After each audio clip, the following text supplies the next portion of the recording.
Good evening, everyone. Welcome to the Chicago Clubhouse Podcast, where we think we know everything, but we really don't know shit. Today, we will be talking some Bears talk. We will also be talking about Super Bowl, and also some of the offseason coaching decisions that our newly minted head coach, Ben Johnson, has gone and picked a couple guys, I think a grandson or something like that, a nephew, something like that. I don't know, really don't care. But that and more coming on the Chicago Clubhouse Podcast. Commish, hit it! You are now rocking with the Chicago Clubhouse Podcast, where they think they know everything, but honestly, they don't know shit.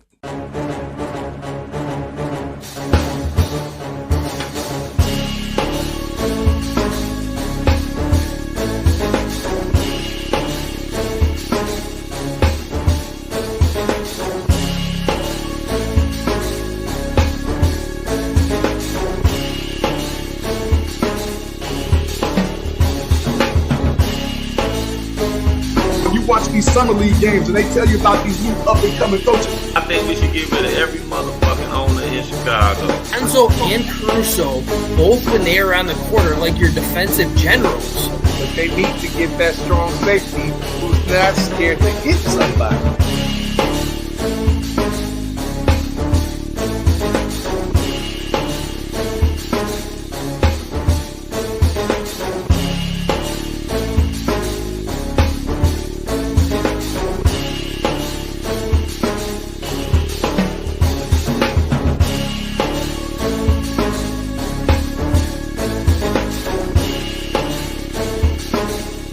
They really don't know shit.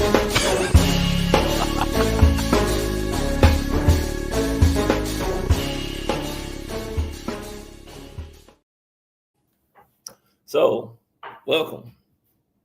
Thank you for rocking with the Chicago Clubhouse Podcast. So, man, interesting AFC and NFC championship games we had. We see that the guy, Josh Allen, loses to Patrick Mahomes once again. I think that makes him 0-4 against Patrick Mahomes in the playoffs. Not a good look. Had an opportunity. Unfortunately for him, he ran towards the blitz. I don't know where they do that at. Or rolled towards the blitz. I don't know where they do that at. Yeah, so Kansas City's in the Super Bowl. And then on the NFC side, we had the Philadelphia Eagles versus the upstart Washington.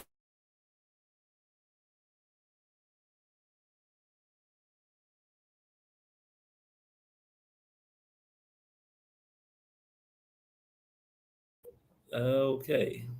My screen went black for a second. But anyway, we're having a little technical issues, but we're going to keep on rolling. So the Washington Commanders' luck finally gave out. They lost to the Philadelphia Eagles. The Eagles pretty much punished them, and I tried to warn people. I told people this last year. Saquon Barkley is a whole nother beast. That's why personally I wanted the Bears to get Saquon Barkley. Even though I think he would have did work here, I don't think because of the way our line play is that he would have did too much. You know, so he wouldn't run or been as dynamic as he was in Philadelphia due to them having 3 Pro Bowlers on their offensive line. But I think they tied the 1940 Bears with 7 rushing TDs. Yeah. So, hey, it is what it is. I told you guys that he was going to be the best back in the NFL. Everybody talking about Christian McCaffrey, Derrick Henry, Saquon Barkley. So, Jalen Hurts showed up. Actually passed for over 150 yards in the game. Good by him. How you doing, Andrea? First of all, I want to give a shout out to the chat. I see Zach Keefe in here as well. Give a shout out to you guys. Welcome. Thank you for rocking with us. And remember, everybody that's watching right now, remember to like and subscribe to the Chicago Clubhouse Podcast. So anyway, I already discussed what we're going to be talking about, a little bit of Super Bowl, some Bear stuff. We might get into a little Bulls. Zach Levine is out. Wife's expecting. Congratulations to you, sir. Lorenzo, how you doing? So without further ado, let me go on here and start bringing in the dream team. First guy up, the mouth of the South. He's from Chicago, but he stays in Atlanta. Mr. Shy. I'm Mr. Chicago.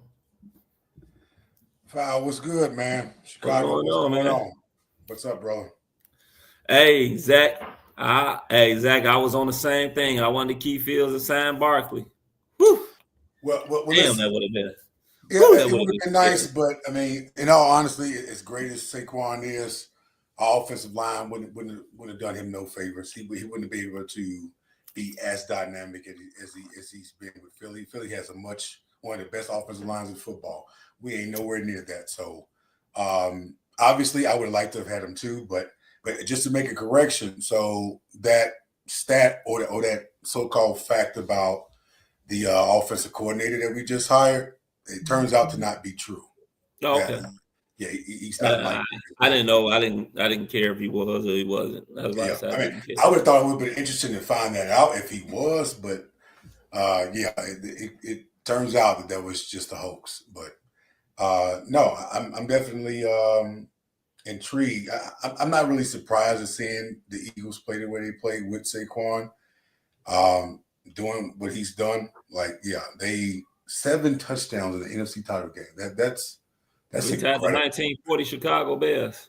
Yeah, and we done it in the playoff. It wasn't the NFC title game, but it was in the playoff game, and so playoff game. Yeah, for that to have been like, damn, 7, like that's crazy. Like 7 rushing touchdowns. It happened. Man, they could have busted the clock if they wanted to. Yeah, just to go back on your what you stated earlier.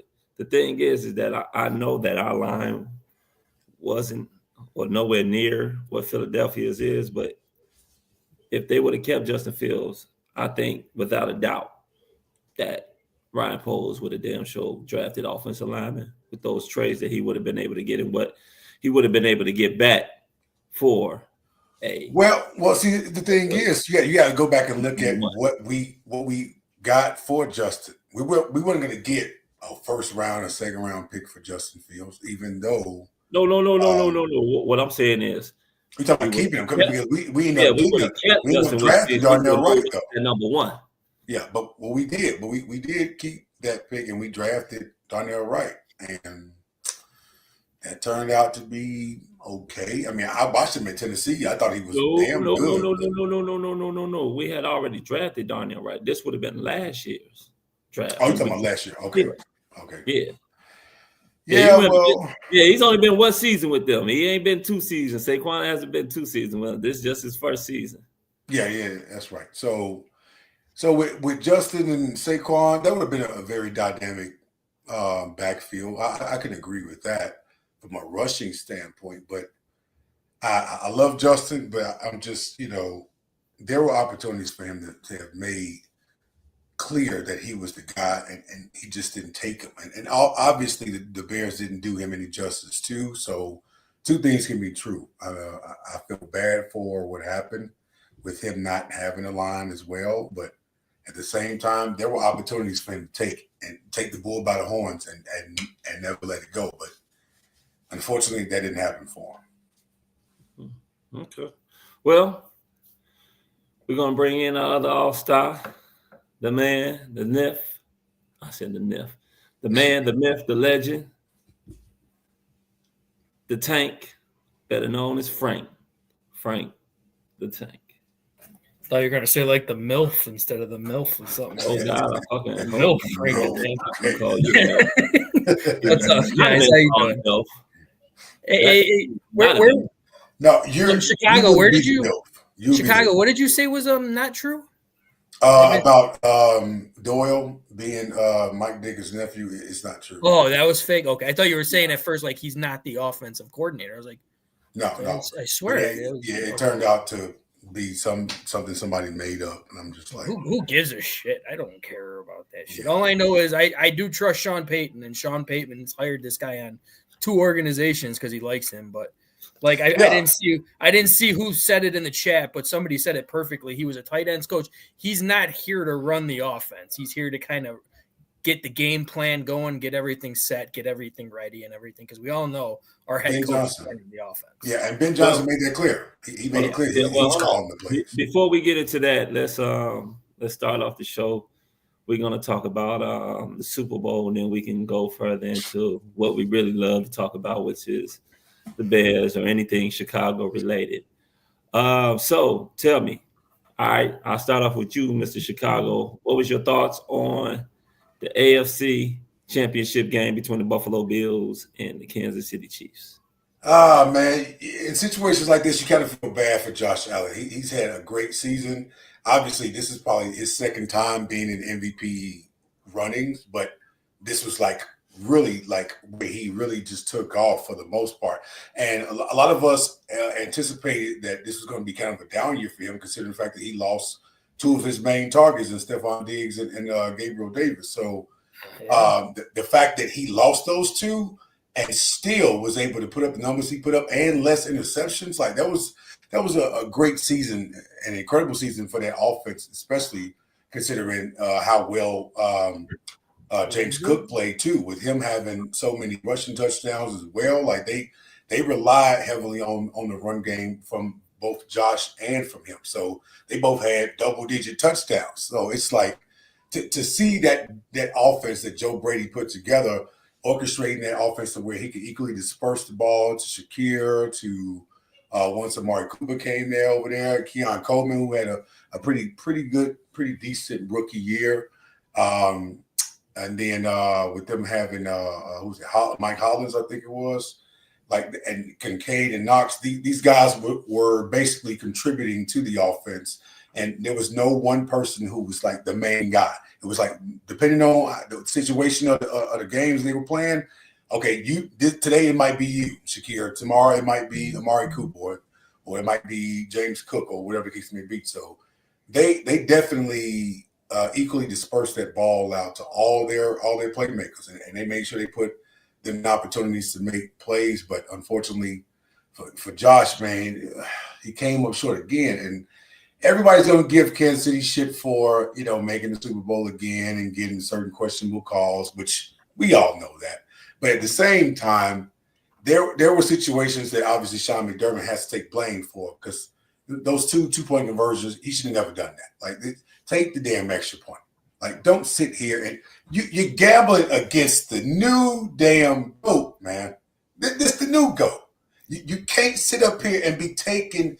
You got to take what they give you. Don't try to do nothing extra, man, because the extra shit will end up being the reason why you lost, which ultimately it was, because they lost by a field goal. But that last play he threw, I think it was to Kincaid. Kincaid had a chance to catch that ball, and he dropped it. And so yeah, it was definitely a difficult catch to make. What about you, Frank? Yeah. No, I mean, I'm on the same boat. I mean, I'm not saying anything negative in regards to Josh Allen, even in that game, because he played a great game as well. Mm-hmm. And I am not, no matter what I am going to say, we'll just say poo-poo on the legacy of Andy Reid and Mahomes and the Kansas City Chiefs team, because they are great. It is absolutely insane what they continue to keep doing. Do I want them to keep doing it? I'm sorry. No, I don't. I'm tired of it. I'm tired of seeing the Chiefs in the damn Super Bowl. But I'm not putting any shade on them. But this probably was the first complete game I have watched all season of the Chiefs. And I'm sorry, there are a lot of questionable calls, in my opinion, that should have not gone. That fourth down one. That fourth down that Josh Allen got, they would call that first down for anybody else. That 4th and 1 where he did that sneak where the ball was right on the line. That's where the first down marker. It was hard to see. That is a first down in my opinion. But at the same time, there goes a hater. Yeah. At the same time, Jones was offsides too. That same exact play, Jones's head was completely across the line of scrimmage when he made that jump in the gap too. So that was 2 missed calls on that one very important play. Not to mention that beautiful catch pass he made, but I'm sorry, the ball hit the ground. Never Are you had talking about Xavier Worthy? Yeah, I mean, Yeah, that ball so clearly hit the that's ground. what I was going to ask you. Like, what did you really think about that? I thought it was incomplete because I thought it was too. anytime that we see players when the ball, they usually have to have their hand underneath the ball. His hand was on the it was two of them that had their hand on the ball, and they both kind of came down with it. Clearly, is on the ground. So how is that a completion? I think he still had the ball in his hand as it touched the ground, but the defender who had his hand on the ball too, because obviously everybody's going to complain about the damn rule. Well, yeah, it is. If you come down simultaneously, the ground can't help you catch. So if he doesn't have his hand underneath the ball, how is that a catch? Yeah, I mean that's my opinion too. Like his hands weren't even in the middle of the ball. His hands. His hand was literally on top of the ball while the ball was down on the ground. So, and I will say this: the ball hit the ground and the ball didn't move, which that's extremely surprising when you're going down to make that ball not move. But that ball hits the ground and your hand's not under that ball. I mean, I don't. Right. I mean, again, we've already seen it plenty of times. Like John sitting up there says, if it doesn't move, it's a catch. But how many times have we literally seen guys 100%. Where the ball hits the ground and the ball doesn't move and it's considered an incomplete pass because the ground, there was no hand underneath the ball. It's just one of those plays that they just don't call consistently, and it had to be a play that had to go the Chiefs' way, which in my opinion was a very big play because that put them inside the 10-yard line instead of being on the 25. Yeah, I still don't think they scored a touchdown on that drive, though. I think they did just come away with a field goal. I'm not 100% sure. Yeah, that was the last field goal that they got. So, okay, so I mean, still kudos for them to holding them. So it wasn't nearly. And they did. It's like, but again, the what happened is that the Bills didn't capitalize on the turnover that they did get. I think they end up. Did they score on that? Did they score a field goal on that one, or was that a touchdown? When they got that fumble off Mahomes. That was just a field goal. It was okay. It was field goal because I know twice. The first time they got the fumble, it was actually an offsides call, which was fair, and that was true. He was offsides because he jumped the height. But then the very next play, they end up actually fumbling because they bull rushed Mahomes and he couldn't go nowhere. He lost the ball. So I'll tell you what, man, that last play of the game. Not to mention that, I mean, we had to finish another game off where somebody dropped the pass. So like that should have been freaking caught. I keep telling people that's not that is it catchable? Yes. Yes, it is. That was a lot harder of a catch. But it's not easy. No. It ain't easy. But listen, in the words of Chris Carter, Chris Carter is one of the greatest receivers of all time. He said, "Your hands on you gotta catch." Yeah, it's a cardinal sin if that ball touches your hand, you don't catch it. From what the view that I looked at it, it looked like it didn't touch his hand. He actually got his arm instead of his hand. So it's not like it hit his hand. And that ball was wobbly. It wasn't a beautiful spiral. It wasn't. It wasn't beautiful, but it was still catchable. If he hit your arm, then you should have grabbed it and collected it. You should have. That wasn't even the play where I was going, and I'm going by that was a gutsy yet perfectly called defensive play right there. Absolutely. Spagnuolo did a hell of a job. Nobody freaking saw that coming. He did it because he had that corner lined up thinking he was actually going to be playing that receiver, and he chipped it right over there to Josh Allen and made him for that ball before he wanted to. My problem with that is that the blitz came and you ran to the side of the blitz. That's you rolled to the side of the blitz. He didn't know that was the problem. I don't think he saw it. This is my thing though. Even if you didn't do it, most of their men was on this side. You could tell that even if he didn't come, most of their defense was on that side. But think about it though, throughout the game. But think about through the game, Fal. Josh was making all the right plays. He had a great game and he did everything right. I'm not saying that he didn't. He did have a good game. What I'm sitting up there saying is, at the most critical point at the time, the most critical play in the game, he rolled to the side where the majority of the defense was. That's a no-no. Yeah. What should have happened was there should have been a design play for Hollins to get the ball because Hollins was a damn problem on that damn against that secondary. That secondary, because he's a big guy, they really couldn't match up with him. Even with McDuffie being as good as he is, Hollis was over there just bullying folks over there. I'm like, throw the ball to him. Keep throwing him the ball. But but the thing was, if he takes one split second and turns to his left, there's Cook wide open. Yeah. And he's probably going to score because I think the receiver was matched up with the DB back there. The majority of their defense was on the right side anyway. It was unfortunate. In a situation like that, you really don't want to look at your check down, unfortunately. I mean, it was like 4th and 11 or 4th and 12 or something like that. No, that was 4th and I thought it was like at least 10 or more. No, I think it was like 5. Yeah, it was 4th and 5. Yeah, I could be wrong. But I'm thinking though, what's up? If he had saw that receiver that came across the middle too, because there was a receiver that ran right across the middle that was wide open for that first down, and he didn't look at him too. So that was on him to not where that receiver was and just zip that bitch to him. But yeah, I understand though. I mean, I understand what you're saying, Frank. You know, like you don't want to look for your check down. But when you got a blitz coming at you like that, 100%, you damn sure don't roll to the side where the fucking blitz is. I mean, and you're not wrong on that. I'm just saying in a situation like that, nobody knew that blitz was coming. That was just a perfectly schemed design blitz. I don't know. I don't roll towards where a majority of the fucking defense is. You're not wrong on that. I mean, he could have just rolled that strong side is what he was trying to do. You got to give him hella props for that. That was a great play. Yeah, I give him props. That was a call right there that no one saw coming, that not too many defensive coordinators even had the kahunas to call. All right, so we done with that particular game. As we see, it's going to be another looking at fucking Taylor Swift flat ass again. She may bring Caitlin Clark with it all.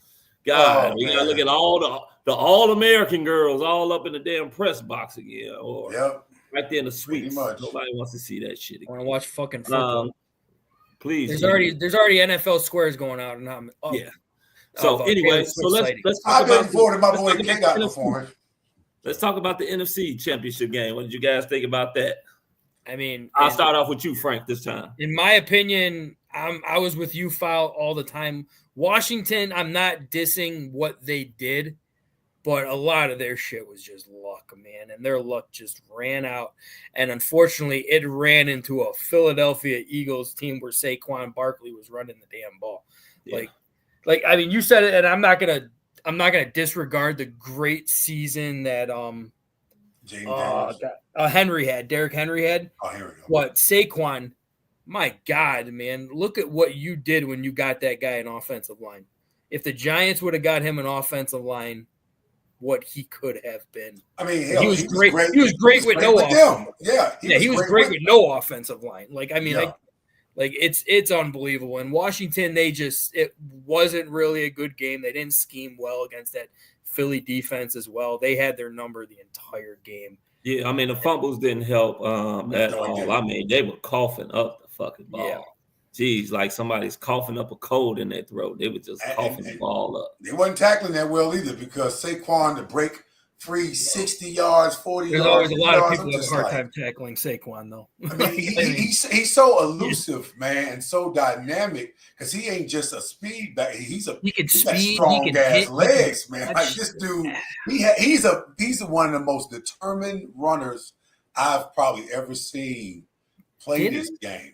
Didn't he tear his ACL after his third season? Well, he tore his ACL against the Bears. Yeah, he tore it against us. Yeah, well, that's the second time. That was the second time. The first time he tore it, it was in New York. He only tore it. No, I think he re-aggravated it, I think. That's what I don't think he tore it. He re-aggravated with us. Yeah, like the season he came back, he re-aggravated it. But he was only out like maybe 2 or 3 games after that. Yeah. But I think they brought him back earlier than expected, and then he re-aggravated it or something like that. But think about this, though. We saw literally 2 2,000-yard rushers in the same season. You know how incredible that is? Like that's not something. And these execs and these sports media heads who get on TV saying ridiculous shit about how a running back is interchangeable or expendable, and you can put anybody in there. No, the hell you can't. This is living proof that you cannot duplicate what Derrick Henry and what Saquon Barkley has done. You just cannot. Hell, There- James Cook too. It's hard to find those running backs, man. It is. Like you pray to God that you can find that. If you draft a running back in the top 10, which a lot of people don't agree with, and they turn out to be something like that, you're not going to care. And everybody said swooping down, Derrick Henry was going to be on the decline the older he got. This man ran for 2,000 yards at 35 years old. Well, I mean, I was just going to say, Derrick Henry's north of 35 years old, too. Like, I mean, come on, man. To still run for 2,000 yards at that age is just ridiculous. Well, I'll put it to you like this, fellas. It was great to see. Absolutely. As far as with Derrick Henry, what you saw with Saquon Barkley this year, because what it does is it ups that value of that running back. Absolutely. Slowly, that we kept coming into this season. Remember, we were sitting up here talking about getting a Saquon Barkley, and people around the league, experts, podcasters or whatnot, were saying that, oh man, you shouldn't pay that much for a running back. Idiots. Because the value of the running back has gone and went down, where these guys have just gone and up. The price went up. Yeah. The price is so up now because in order to have a balanced attack, you have to have a running game. And you have to have a dynamic running game. Yeah. I will tell you this, though. Like I said, I don't know if it was last podcast or the podcast before, but there's only a few running backs that are that dynamic, that they don't need the top lines to still be very good running backs or be great running backs. There's probably about 6 of them in the league. The rest of them, they're good running backs, but they need a competent to very good offensive line to really even probably get maybe 1,500 yards a season. Like I said, Christian McCaffrey, he's a running back that doesn't need a great line. Saquon, Derrick Henry, Alvin Kamara. I believe Bijan Robinson can be that type of guy. Not there yet, but I think he will. I think he can be. I mean, Josh Jacobs had a great year too. Josh Jacobs. Josh Jacobs did have a great year. I didn't expect him to be. I'll tell you another guy that low key. It may be 2 other guys that's just as good, but was probably forgotten about was Minnesota's running back, former Green Bay Packer. Adam Jones. Jonathan Taylor. Crook. You're right. Yeah. Taylor's still one of them, man. Like Jonathan Taylor. Jonathan Taylor. He struggled in the first half of the season, but he had a dynamic. If he could actually stay healthy, Aaron Jones. And he won me my fantasy football in both my leagues, so I thank him for that. Yeah, and see right there we go. I just named basically 6 running backs right there. That was like about get 7 or 8. This right here, like foul. No. I mean, I named 6. Aaron Jones. And I want to say this too, just to piggyback on what you're saying as well. Yeah. And please, if someone on the chat or if you guys disagree, I could be wrong, but I think out of the top 5 receivers in the NFL this year, only one actually made the playoffs, and that was Justin Jefferson. Yeah. Because you had Jamar Chase. AJ Brown. The guy from Jacksonville, I think, had a 1,500-yard season. Yeah. That's what I was looking for. Joe Mixon. Yeah. Joe Mixon is another one. He had a great season this year. Yeah, he had a great season. Yeah. Now, I like Joe Mixon. It should be a year where running backs took a step up while wide receivers, I feel like, took a step down. Yeah, AJ Brown is still he's still one of the best. No, there's still some out there. There's no question. I mean, he had a great year though. Yeah. I mean, I like Aaron Jones. McLaurin. He's dynamic. I don't know if Aaron Jones would be as productive without a good line. I don't know if Joe Mixon would be as productive without a decent run line. I think they'll still be able to do work, but I don't think that they can take it to the heights of those other guys. Jonathan Taylor is damn sure one of those guys. Yeah. He's damn sure a special talent at running. He's got to make sure he doesn't get that injury bug because he's had those nagging injuries the last definitely few years. Is. Next, can we circle back real quick on the NFC title game? Because I want to just make clear that the Eagles scored 7 damn touchdowns in a playoff game, which hasn't been done since the 1940 Chicago Bears. Yeah. Like, that's how long ago that was? Like, that's incredible to be scoring that much in the NFC title game. And all I could do is sit back. When they put that up there, I was like, man, I cannot wait to take goddamn trophy back. That's George Halas's trophy. And they're giving this to this Eagle team. I have to admit, man, this Eagle team is complete. And the one thing that hurt Washington was that they were banged up after a while, and the Eagles had all their players healthy for the most part, with the exception of, I believe it was Graham. And Graham, it's been said that Graham may be coming back for the Super Bowl game. And that'll be big to have him out there on that defense, helping them out. Brandon Graham? Yeah, Brandon Graham, yeah. So to have him back out there, to see that defensive line playing the way they're playing, Vic Fangio was doing a hell of a job with that defense, because it really wasn't much that the Commanders could do. They played this team 3 times total this year. Saquon Barkley has scored 2 touchdowns in every damn game against them. That's 6 touchdowns in 3 games. You come on, man. Well, actually, it ended up being 7 because he scored 3 touchdowns in this game. 3 touchdowns for Jalen Hurts, and then a third-string running back coming in to score a touchdown at the last second. Like, wait, what? This is, hey, man, we got to run this back, because y'all ain't finna just embarrass me like this. 7? Yeah. I mean, when you come to think about it, Saquon Barkley, I don't know if he did or if he didn't, but in 3 playoff games has went probably over combined close to 400 yards if he didn't go over 400 yards rushing. He has the most 50-plus yard. No, 50-plus yards in NFL history. Yes. In NFL history in one season. Yeah. That's crazy as hell, man. Like, that's you, man, listen. I'm going to say this about the Chiefs, because truth be told, they are the standard. Mahomes is up here, and it ain't even nobody remotely close to him in second. It's a big drop to second place when it comes to him and everybody else. The Chiefs, Andy Reid, this team is the standard. They have every damn thing we want. They have a franchise quarterback who's arguably the greatest, who will go down as the greatest quarterback to ever play this damn game, especially if he wins this. He does something that no one has ever done. He's going to be the new GOAT. Well, he's already the new GOAT, but because in 7 years, he's already accomplished even more than what Tom Brady did in the first. We still, this is why I tell people, we can't get caught up in the moment. He still has a lot of football to play. Is he on trajectory to be the GOAT? Damn sure. Is he there yet? You get 4 rings, man. I mean, he get 4 rings. Tom got 7. Yeah, listen.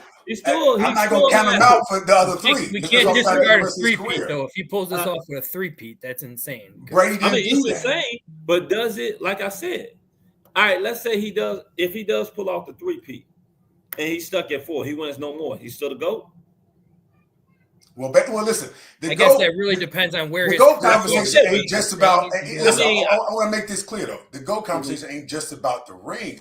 It's the amount of yards and touchdowns and wins it's totality. Everything he has. Now, granted, Tom Brady has 35 or 36 damn playoff wins, but that's in 22 damn years. He's got 15 or 16 or some shit in 7 years. Yeah, double that. He gonna have just as many. Like, after this season, if he wins, am I saying he's the GOAT? No, but his trajectory is leaning towards he is. Absolutely. I'm calling him the new GOAT because what he's doing talent-wise, as great as Tom Brady is, and Tom Brady is the GOAT, but talent-wise, we've never seen nobody like Mahomes.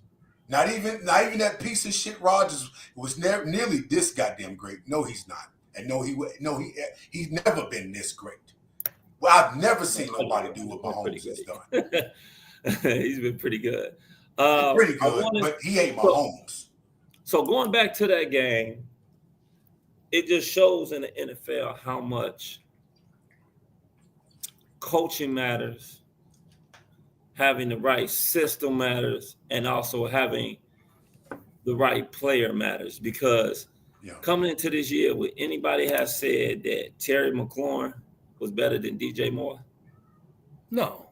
No, not at all. I still would say no. But you see, I still don't say it, but he is a young, talented receiver, though. Yes, absolutely. But you see what a good coach, good coaching, a good offensive coordinator, and hell, a good quarterback can do for a player's career. He's gone and, man, he looks amazing because his last 2 years, he's looked like he's been okay. And I do mean okay. But this year, he had the right quarterback. Yeah. And he had the right but not only the right quarterback, he never had the right coach. He hasn't had the right OC. You know what I'm saying? He looks totally different. So that's why it sort of leads me back to the Bears, where we talk about coaching. We talk about the OC. We talk about having the right player underneath center. Well, here's the thing. That's how important it is. Yeah. Because I want to say something real quick about that too. So this is a Bears service announcement. Bears Nation, I want you all to hear me very well. This whole idea that we drafted the wrong damn quarterback, I need y'all to get that out to our damn head and stop listening to these damn sports media idiots who out here saying dumb shit like that. If he came here again. It's ridiculous. Jaden Daniels would not have the success that he's had with the Commanders, with this damn line, with this damn coaching, with this damn play calling. No, he wouldn't. And Caleb would have had even greater numbers had he been over there at his hometown with his hometown team. It goes without saying. Now, granted, Jaden Daniels was probably more NFL ready than Caleb was. I did say that on draft day. But Caleb has the most upside when it comes to talent. We picked the right damn guy. We had the wrong damn people around him. And despite having the wrong damn people around him, he has been able to still put up a fairly decent damn season with everyone being chaotic around him. When it comes to the play calling, when it comes to coaching, when it comes to the offensive line, everything mattered when it came to the Washington Commanders and what they did around Jaden. He had the right coach. He had the right play caller. And his offensive line is better than ours. Let's be real about that shit. With that all being said, they were able to put that shit together consistently and to be able to have some momentum and go to the playoffs for the first time. They were a 4-win team the year prior. So for them to be able to not have as much talent as we had, but to your point, Val, coaching matters. The damn coaching failed us several times this year where we had the opportunities to win these games, and we came up a day late and a damn dollar short. So this idea that we picked the wrong quarterback just because of the damn success that he's had versus the damn failures that Caleb has had, it's utterly fucking ridiculous. We need to stop saying that. That's true. And like I tell people all the time, the Chicago Bears did not have a bad roster. This wasn't a team where, the players were just ass, like we didn't have the talent. Oh, we had the talent. It was the coaching that failed the talent. Didn't know how to utilize that talent. How many times we can count at least 6 games where the Bears lost by one possession, by one touchdown score or less. And decisions lost them that Houston, game in the long run. Indiana. I want somebody to tell me Minnesota, what coach going to tell you that play before a Hail Mary don't matter. Who says that? Like, I want somebody to tell me in the chat, what coach do you know, what great coaches do you know would sit up here and tell the damn press after losing the damn Hail Mary game that the play before the damn Hail Mary didn't matter? You will never hear a great coach say something stupid like that. Never. Do you know how idiotic that sounded? Hearing a damn coach say that and double down on it? And really? the worst thing is everybody on our panel here said last year that we did not want Eberflus back. And to make matters even worse, because you got all that talent and now you're giving it to an old coach who hasn't really approved the damn thing.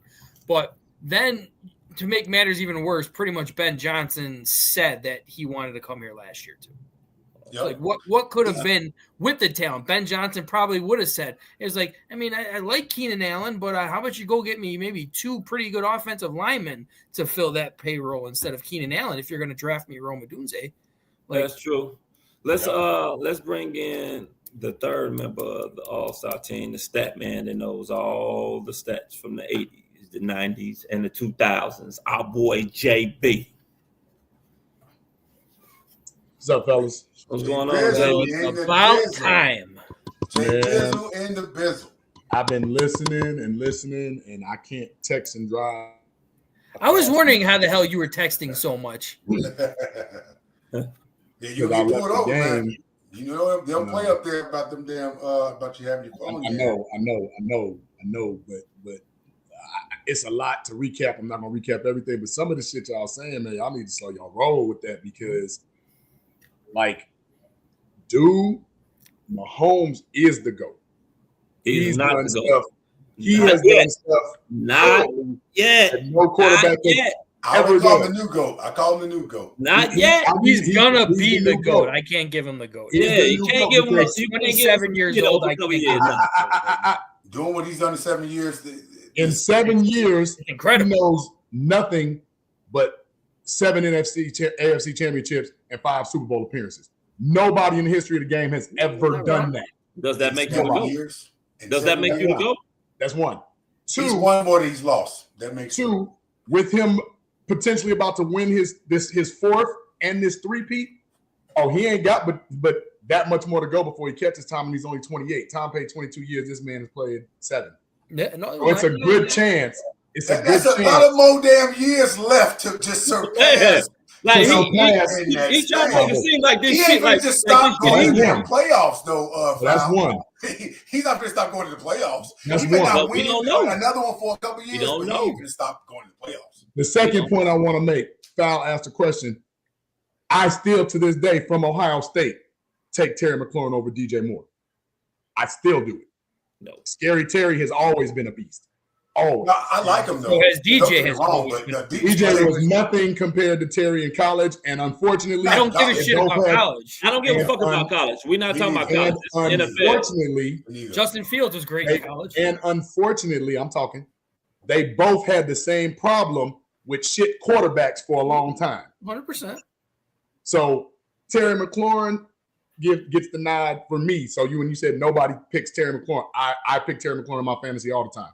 But when My you're third thing. saying shit quarterbacks, No, though, no, JB, hold really on. quick, when you're saying shit He's quarterbacks, still like- who he's had just better not productive. numbers during that Exactly. tenure of shit Exactly. quarterback? That They're was about the DJ Moore. same. 5 DJ and 4 DJ touchdowns had DJ worse Moore apiece. had- quarterbacks than McLaurin. DJ had. Five Moore was- and 4 touchdowns apiece. Yes, Listen, that's what they did. DJ's had worse You're quarterbacks talking than Terry touchdowns. than There's McLaurin more has. than just touchdowns. There's yards. is. There's receptions. McLaurin So, has like I had said, better nobody quarterbacks. was. Hold on. Before you going off of this year, I said specifically before this year, Yup. nobody was picking Terry McLaurin over DJ. Why? Because He's why had would a you? 1,000 yards. He's had a 1,000. He's had 1,000 yards. He's had 1,000 Where's yards DJ? every season except his rookie season, of which he had 907 touchdowns. And DJ had Yeah, had yeah, 900 yards 1,000 one yards. season too because He's he been hurt, but he's had productive. 1,000 And what I'm yards too. saying is, you can't say nobody would take Terry McLaurin when I'm telling you I'm I said taking nobody was. Did And you? And I'm telling you I am. At the I'm time- taking Terry at the McLaurin. time. Man, I don't believe that shit. I'm taking Terry McLaurin. Anytime I you like can, him though. I know I you're like him. anytime you can, the moment. anytime you can deal with Taylor Heineke, you know, you get a little bit of nod from me. I mean, Anytime you can DJ get Moore okay. had way Deal worse with Sam quarterbacks than Howell. Taylor Heineke. you can deal with Sam DJ Howell. DJ had an older Cam Newton. He had not Josh Allen, Jonathan Allen. A Or, shit Baker Mayfield before he went on to Tampa to regenerate. Yeah. And Sam Darnold. I mean, he has at least he has some, Darnold. he has Stop some it. names, and the quarterback you're thinking of is Josh Johnson, and he actually didn't play bad. Josh Johnson actually did not play bad.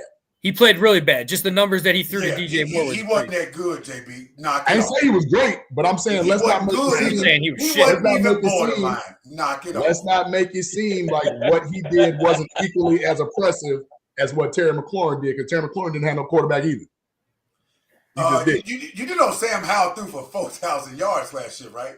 Almost. It was 390 something. Yeah, it was He close. Okay, He just missed. we He want to just split missed. hairs here. But I mean, Sam Howell I'm had looking yards. I'm looking at that quarterback as opposed to what DJ had. I'm not making any Yeah. comparison with that. And what I'm saying, applying that to the culture stuff, Eric Bieniemy also made Sam Howell get paid. He got a paycheck. Pretty much. I agree with Pretty that. much. I mean, Now, but What then you- offensive then you- coordinator you know was over here doing any damn thing Eric Bieniemy was fucking doing? nothing, because we don't know how to pick coaching. And that segues to my next statement when you say, well, get off that train about us picking the wrong quarterback. I'm still saying, as of right now, presently constructed, we picked the wrong quarterback. Okay. Well, Yeah. well, Jaden Davis would have had his like damn legs dislocated 60 Go ahead. different damn ways to Sunday had he had to play behind his goddamn O-line. Again, you know why I say no? You know why I say no? because when you have pro reads and you understand pro style offenses, he may have adapted a little bit better to Shane Waldron. With Shane Waldron calling the goddamn plays? Because it wasn't as formed. It wasn't as formed. Just like we saw Geno have a little resurgence because it wasn't as formed, and he's a vet. When you don't run a pro style offense, it's like rookie though. But this is a rookie you talking about. And Shane Waldron ain't producing the damn rookies, okay? Let me finish. And I also have to say that there are times when Caleb clearly holds the ball where Jaden would have either got rid of the ball or got up out of there. Period. Wrong on that. I agree with that. And so let's not say what. Let's not talk about the success he couldn't have had because Washington wasn't that great. Hold on. Washington was 4-13. They wasn't that great. People say Rome wasn't building today. They turned it around and went 12-5 the very next year. So because they had the coaching that we were supposed to have. Hold on. GM play and your competent quarterback play can do you. So let's not say what it would have been. One thing that you do live, JB, you are a live in a moment. We didn't want Dan Quinn. We didn't want Dan Quinn. You're a live in the moment ass person. Because you are living in the moment. You can't say that right now about Jaden Daniels and Caleb Williams. Didn't I tell you last year Caleb wasn't nothing in USC? Told you that? I mean, we all were saying that. I gave you your time. I'm talking. Why the numbers look the same then, though? So once again, you one of those people that's going to jump to conclusions off of 1 year. I have to wait till these guys get a little further along down in their careers before I sit up there and say we made the wrong choice. Even with the Pat Mahomes thing. Pat Mahomes, yes, he's doing things that we never seen from a quarterback do in that first, 7 years. But it's still time to go. Yeah. We know about injuries. We know about hell. If Andy Reid sits on his ass that he wants to quit. I was just going to say that too. How many years does Andy Reid have left? Someone stated that in the chat. Someone also said, what about if he doesn't have Kelsey? There's plenty of things that's going. I'm not going to quote him as a goal. I was going to say he didn't have Kelsey last game. Good. Oh, yes, sir. Do I think he's on his way to being the GOAT? Oh, absolutely. But as of right now, January 28th, 2025, he's not the GOAT. Well, I'm telling you. And I say biased because if it wasn't Tom Brady holding that moniker, I don't think you would be agreeing with that. I would still be saying that. Listen, I don't get that though. If it wasn't Tom Brady, who was? Hold on. We all talking at one time. Hold on. Who want to go? Who want to go next? I'm telling you right now that I'm a Brady fan. I'm telling you that Mahomes is the new GOAT because I seen Mahomes do things that I haven't seen. Brady, Montana, Marino, none of them do this, man. This man came out the gate with 5,000 yards and 50 of these damn tutties in his first season starting. I said first season started. Let me finish. Okay. First season started. Well, you can't make this kind of shit up, man.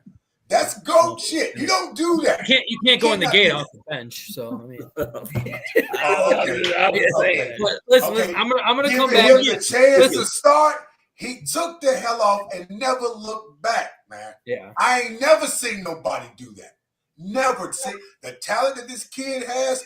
He is big different out here in this. Ain't no way. Like I'm not until he lose. I'm not betting against this man because he show up like no other. Let me ask this question, and I know this is pretty much not possible, but I'm just playing devil's advocate here. What if he does not make the playoffs one more time for the rest of his career after the season? He gets the 3-peat. He doesn't make the playoffs for the rest of his career. Andy Reid retires 2 years from now, and then all of a sudden Patrick Mahomes is an average quarterback. But we're already putting him as the GOAT at 27 years old. He has 100. He won 100 games in his first 6 years of his damn career, man. What? Hey, Frank. Earlier in his career, Frank, can I tell you something? His trajectory is going to pass Tom Brady galore. I am not denying that. There's no way he's not making the playoffs. But now I can't list him as the GOAT of the NFL. Hey, Frank, let me tell you something. Tell me. Frank, you reaching. You do realize Michael Jordan was considered the greatest player of all time before he ever won one championship, right? Instantly. Yeah. So why can't this apply to Patrick Mahomes? I don't know. He was not considered the greatest basketball player ever. Michael Jordan got crowned after that 37 points game. Not before he won the championship. Are you serious? In 19, he was ding. I was waiting for that. He was the most dominant offensive player to ever play the game before he got his championships. He was not the GOAT before he got his 1988, he was already labeled the best player in basketball while Magic and Larry and Isaiah were all still playing. Why does that make him the They GOAT? already labeled the man the greatest before he won. He was labeled the greatest basketball player of that era playing at the 1988 level. He was not labeled as the greatest basketball player ever. And I'm not dissing this, but then you're going after Larry Bird and Magic and all them when they're 35, 36 years old already. They're at the tail end. He wasn't that old. Are you all? Magic played 32 years old in that championship in 91. This is actually a perfect example. This is a perfect example of Patrick Mahomes and Michael Jordan in 1988. Now Magic and Larry was 40 years old. Magic is 42 Why is there always the argument? Hold on. Everybody trying to talk at once. What we're going to do is we're going to take a chill pill. We're going to pay some bills, and then we're going to get back on schedule because we're going to win into fucking Michael Jordan and all this shit. All right. It's always about Mike. Crook, hit them commercials, man.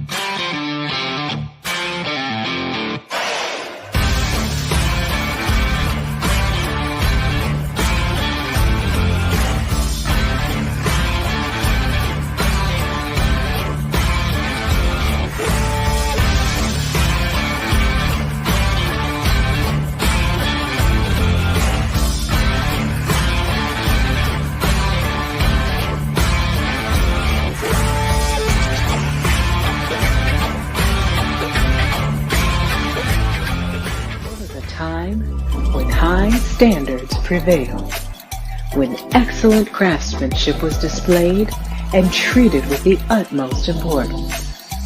Acquire the crisp, refreshing taste of Moore's Beer. Moore's Beer. Raise your standards.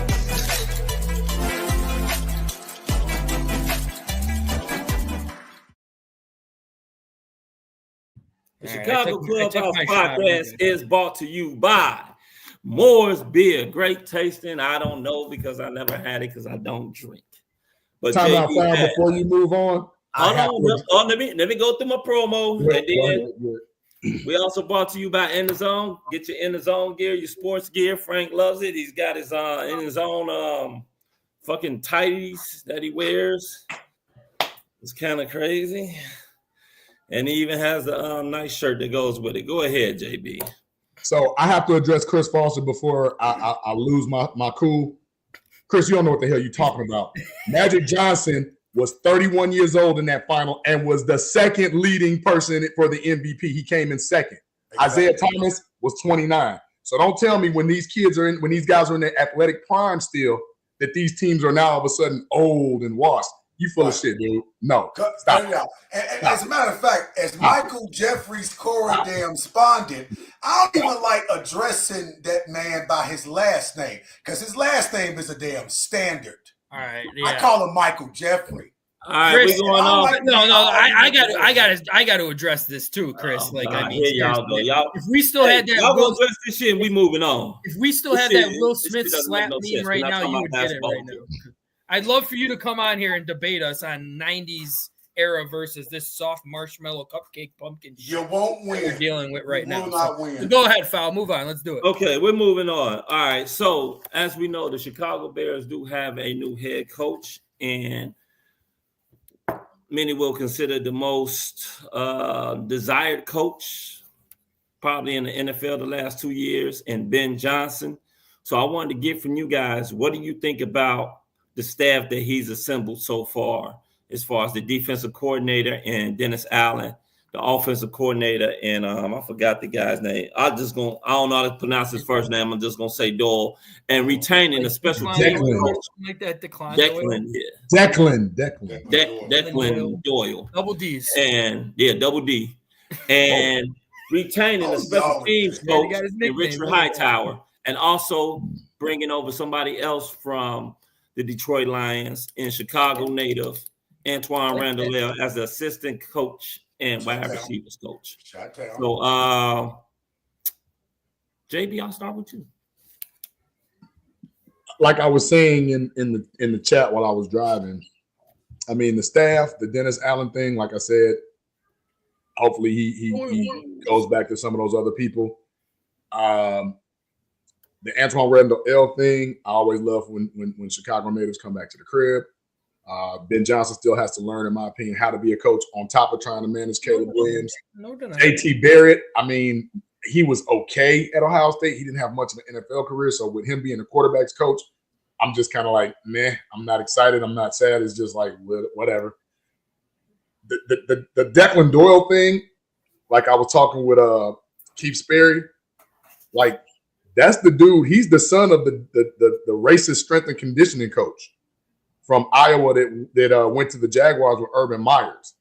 He's a 28-year-old kid that, like, the name Doyle is not really good in football circles right now. And I'm just kind of wondering what made him pick Doyle. I know not much about him other than it being a tight ends coach. And unfortunately, I mean, when you have a great, system like what Ben Johnson's doing, I don't think Doyle's going to move the needle anywhere. I just think he's a person. He's a placeholder. I mean, he's 28 years old, right? All right, you go ahead, Mr. Chicago. Yeah, you might as well go, Chicago. Yeah, I mean, you jumped in, so you might as well go. Okay, yeah. Well, I mean, the whole Doyle hire, I mean, he's a kid. Well, not a kid, he's a grown man, but he's a young guy. He's 28 years old. This is going to be a first real experience for him to really gain some knowledge and experience from a play calling standpoint. So Ben Johnson is going to coach him and kind of mold him into becoming that offensive minded kind of person, and I think he'll do wonders later down the road somewhere else. But yeah, he's a placeholder. He's going to be consulting with Ben Johnson. We all know Ben said and made it clear that he's going to be calling the plays, which rightfully so. And so this Dennis Allen hire, I'm definitely quite fond of that because his defenses with the Saints over the years have been pretty damn good. He does a lot of man coverage when it comes to the corners. So I think Jalen Johnson, Tyreek Stevenson, and these guys are going to benefit from having him quite much, a whole lot. And then knowing that he demands pressure in the front, which allows the damn corners to play man-to-man coverage. I'm very interested in seeing who he's going to bring. I'm almost certain, coming from New Orleans, he's going to bring in some guys or possibly lure some guys over here from New Orleans from that defense to come play with us. I would love to have the Honey Badger come over here and be our safety, Tyrann Mathieu. I still think he has some talent and leadership to bring to this defense. But also anybody else that's free agents, I'm not sure. I think Chase Young. I mean, Chase Young is okay, but I think he will benefit having Montez Sweat on the opposite side of him, getting the quarterback. But I do like the hires. Antoine Randall being Chi-Town native, you know what I'm saying? I love to see that because I saw him in real time get on Jameson Williams' ass on the sideline during the game against us at home. And say, hey, man, come on, man. We can't be having you out here doing stupid shit. I need you out here being your best, man. We need you on this field. Don't mess up your opportunities here.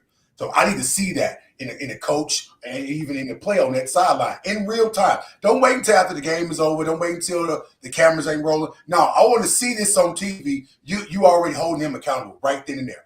Antoine Randall is bringing that, man. So I'm happy to see him as our – so obviously the loophole around these lateral moves is that you can, like, give somebody a name, like a title, to basically move them over to another team and pretty much do the same thing because he's still going to be the receivers coach, but he's also going to be the assistant head coach. So that's going to be big for him. And we don't know what dreams and aspirations he has to be a coach, but the fact that they're not bringing this quality of coaching over here to win no damn 7 and 8 damn games. I can assure you that shit. So these guys have quality in them, and I'm just itching to see how they put this all together. Obviously, the key things now is going to be the free agency signings and or re-signings and then the draft, and we'll see how well they can put all this together. So I'm intrigued. That would be the key word I would use right now with the coaching hire. And to see how well we can pretty much put this together. Okay. Frank? All right, ding, ding. Here we go. So, no, I agree. I agree with what you're saying on that. I loved the wide receiver hire because of accountability.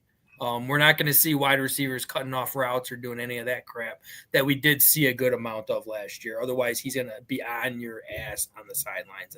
And we need that. And I absolutely appreciate that. And to make him a Chicago native just makes it even better. But that has nothing to do with this in regards to why I'm happy he's here. The Allen thing, I mean, we've said this since we hired Matt Eberflus when we brought in everybody new, whole new regime, everything. Well, I don't care if he was not a successful head coach, but he was a very successful defensive coordinator, and he's got head coaching experience. So I love that hire as well, just to help lead the locker room in regards to that also. And, I mean, the tight ends coach / our new offensive coordinator, I mean, the one thing that I do appreciate is everybody appreciates how great of a coach Sean Payton is. And Sean Payton hired this guy to come back on 2 separate occasions. So, I mean, if Sean Payton likes him, I mean, tight ends coach too. We wish we can use our tight ends and my big stiffy a little bit more. That came out. I sure hope so. I sure hope Cole can be used more in our offense. So I'm looking forward to it. And, like, I mean, I love the moves. That did really come out bad after I said it, honestly. I know that as well, man. I'm glad Kamish caught that. As soon as I finished that, I was like, oh, my God, I really did just say that. But, and then he said, I hope so, too. Yeah. Don't do drugs. If you're doing it, stop it. Get some help. I was trying to help him out by bypassing that. I ain't think nobody else. There was no way that was getting bypassed. Like, we all know that's going to get shorted on YouTube. We can't wait for that one. But other than that, hey, man, I love the hirings. I love the direction that we are going. And like how you said, free agency is a big thing now. You got 2 offensive linemen in the Lions who are looking to come over here now that they lost the wide receiver coach and the offensive coordinator. I wish we would have got their offensive line coach too, but he said no. They decided to stay. Couldn't get everybody from Detroit, I guess. Yeah. I mean, so I think that Dennis Allen I think that was a very good hire. Like we said, we all know what he's capable of doing as a defensive coordinator. Not too much as a head coach. You know, he wasn't as successful, but he still brings that experience that Ben Johnson does not have, and someone that he can lean on, you know what I'm saying, as far as when it comes down to certain situations or certain things that he needs to run or whatnot. I love the Antoine Randall there. You also bringing over someone that's also familiar with your offensive schemes.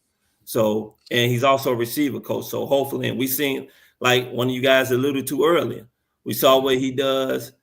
You know what I'm saying? He's a Chicago guy. He's not going to take no nonsense. So, you know, he got on Jameson Williams for acting an ass, which he normally does damn near every game. So I'm really happy about that. With the young kid, it's just the typical NFL thing that they do. You know what I'm saying? Basically, take a young kid. He ain't going to be calling no plays. We all know Ben Johnson going to be doing that. He's just going to be learning. So he'll be getting the credit as the OC, but it's really Ben Johnson doing it. And that's how they keep these guys rotating in the NFL until he gets enough experience and they actually allow him to call plays, and he'll probably move up and get a head coaching job somewhere else. You know what I'm saying? It's just the age-old American thing, you know, bring the son in, let him come in, learn, don't do nothing. Then, maybe some years, 3, 4, maybe 5 years later, he takes over. So I'm very optimistic about this coaching staff. One thing that we do know, it sounds and looks and by record is a lot better than what Matt Eberflus had when he came in, because I think everybody, if I'm not mistaken, everybody was rookies, right? Every single person was a rookie. First time call. Well, no, the only one that was not technically a rookie was our DC, but he was 0-16. He had an 0-16 season. And obviously Hightower coming back. I like the Hightower coming back. And you know what? Usually I'm against having new with old, and like having some people from the previous regime being with the new regime. I usually don't like that. But Hightower, he did make up for it in that last game of the season. Obviously with that call with faking the fair catch and having Blackwell returning for a touchdown. But I'm hoping that we see a hell of a lot more from the offensive line when it comes to helping protect Santos's damn field goals because we seen 2 damn blocked field goals back-to-back games. That's unacceptable. We can't have that. Santos' money out there. Yeah, I will put say him in a this position about to make them damn Chicago. field goals. He did put blame on himself for those blocked field goals because he kicked the ball too low. Yeah. Well, I mean, but think about it. We watch this game enough. We know that the velocity that he puts on the damn kick when he's closer up, it makes the damn kick go higher to where can nobody reach it because he's closer up to the damn goal post. But when it comes to being further out, it's about the distance more than it is the accuracy. The accuracy is going to be there as long as your distance is there. And, of course, considering the wind blowing a certain direction, that's going to also play a factor too. But he had no choice but to even kick that low enough to where he can get some distance on it. Because he had the distance on it. It was just too damn low, but the damn offensive line should have protected him and made sure them bastards didn't block it. It's just that happens. Blocks happen. That's dead and over with. So let's talk about we can talk about this briefly. Dallas Cowboys' new defensive coordinator is Matt Eberflus. Do we have to talk about him? Oh, we don't. But I'm just mentioning it. I'm mentioning it that the Dallas Cowboys hired Matt Eberflus as their defensive coordinator, and their new head coach is that the son of Marty Schottenheimer? Yeah, that's Brian. That's Marty Schottenheimer. That's Brian Schottenheimer. He was already there. Yeah, so this is a prime example of what we talk about, where they just hand it down from family to family or from guys. Hey, Thomas Brown got a job too. Yeah, but Thomas Brown did. Think about Schottenheimer is he's just another damn yes man from the damn Clown Boys. Jerry wanted to hire somebody he can control, and that's exactly what the hell he did. But knowing Fluke's dumbass, he probably gonna try to call a damn timeout that he meant to call last year with us. So it happens. Hey, I did love when they brought that up to Ben Johnson, and like Ben Johnson's in the background going like, instantly. and then he responds by like he was like, well, I'm not gonna really get into that, But like you see him in the background, you call it timeout. Ain't no way in hell a good coach or a great coach is ever gonna not call a timeout when we had the damn timeout in our back pocket. Why are you not using it?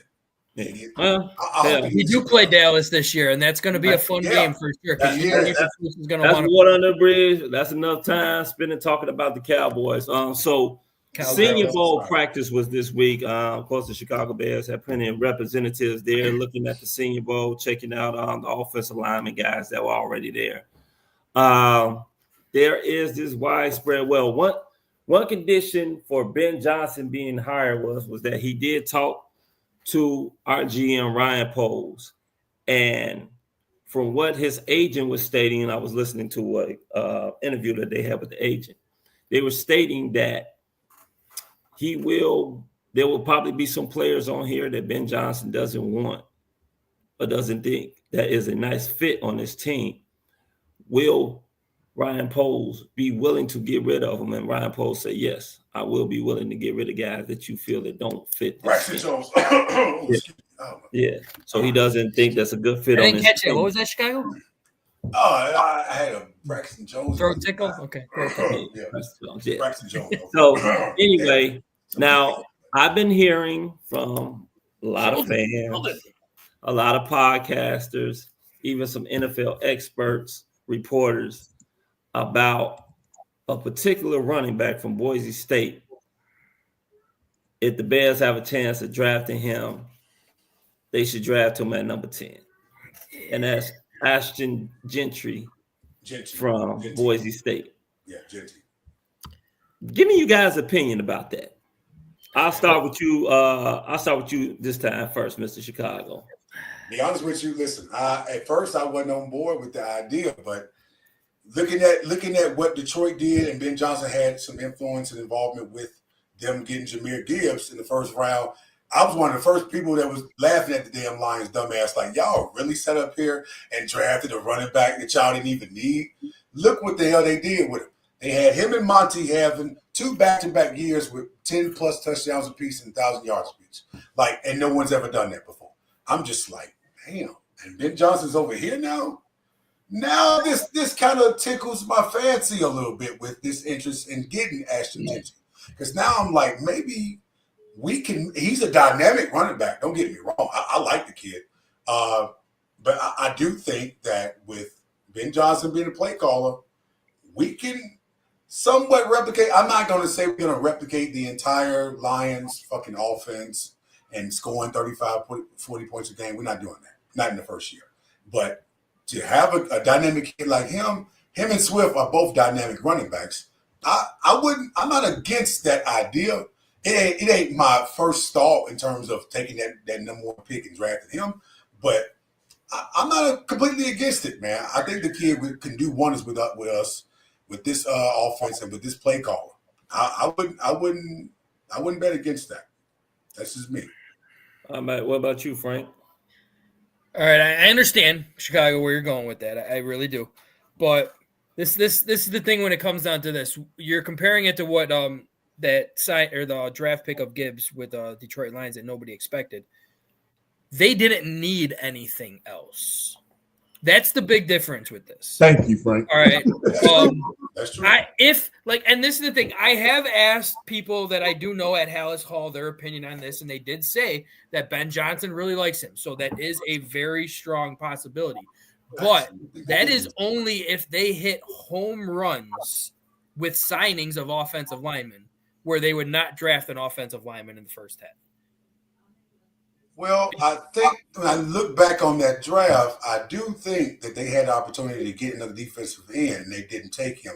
There was a defensive end, but I'm talking like on the offense. They did need somebody on their defense. They wanted somebody opposite side of Hutchinson. They absolutely, and they had a chance to get him, and they didn't do that. They had picked up one in free agency, y'all forget, and they picked up Jack Campbell as the linebacker as well. They picked up a real good pass rushing in free agency that really did light it up, even when Hutchinson left. So that was in the middle of the season. You're talking about with Smith. But, but I'm talking more like on the offensive side of things. They did not need offensive linemen. They had young stud offensive linemen. Oh, yeah. They built the offensive linemen years ago. They didn't need any of that. So if you're telling me that we're going to get that guard from the Lions coming over here, or the tackle from the Chiefs, I think, is also being brought up in conversations. Maybe that center from the Colts. If those three people randomly come over here, there is a possibility they take a gamble and they get him as running back at the top 10. But I don't see all three of them coming over there, so I'm still going. You have to take the best tackle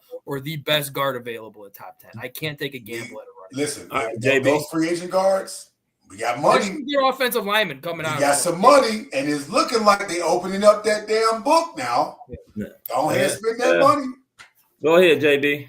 So I'm a respectfully decline any of the Ashton Genty love for the simple fact, once upon a Chicago fairy tale long, long ago, we had a very adequate running back by the name of Thomas Jones, and we decided to get Cedric Benson that draft. That was stupid. Instead of getting the top lineman or top edge rusher that we needed, we decided to draft Cedric Benson. I'm still got PTSD because of that, because if we are going to mimic anybody, right, it is not the Lions, because we don't have what the Lions have right now. Right. The first, second, and third thing you need to do is draft the trenches. Period, point blank. If you want a 1-2 punch because you already got Swift, you know what you do? Hell, see what Kareem Hunt's value is next year. He had a good season. He's a bruising back. He's very productive still. He's barely 30. Hey, go and give him a cap-friendly deal. Now you get to 1-2 punch and let young Aaron Jones might be out there.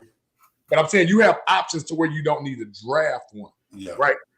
Last year, and I'm gonna be completely honest with you when I told you all that we should have went trench heavy first, especially on that D line. Now, if we do get Chase Young at a friendly rate, another one, Chase Young. I did forget to bring up his name too. Yeah. But Chase Young, you know, he had an okay season coming off an injury, but remember there was questions about his motor. Yeah. So I need to make sure that his motor is working right. You bring him in here because we've seen the guys that we bring in at that edge rusher position and they flash in the pan for a couple games, then all of a sudden they disappear. I don't know why. Yeah, and I mean, they just do. So where was Chase Young again? I forgot. New Orleans. Okay, so I mean, they didn't really have another. I was just about to say, Crip. Yeah. He's on his fourth team right now. Yeah, Josh Sweat is somebody that I'm looking at. Josh Sweat is somebody I'm looking to go after. Like having two Sweats on the line, That's what I really want. We get Josh Sweat over here with Montez. I ain't hearing shit from nobody.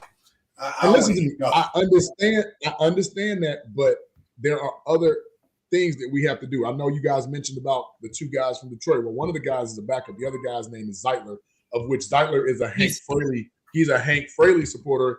Yes, that's what I'm afraid of. I heard more he was coming here if Hank left. Yeah, I heard on NFL podcast today on the NFL Network that the guard, because they moved Joe Tooney from guard to left tackle. Mm-hmm. Yeah, and I don't know what they're doing with Stallings or Taylor, whatever his name is, but they said, their first priority is signing that right guard.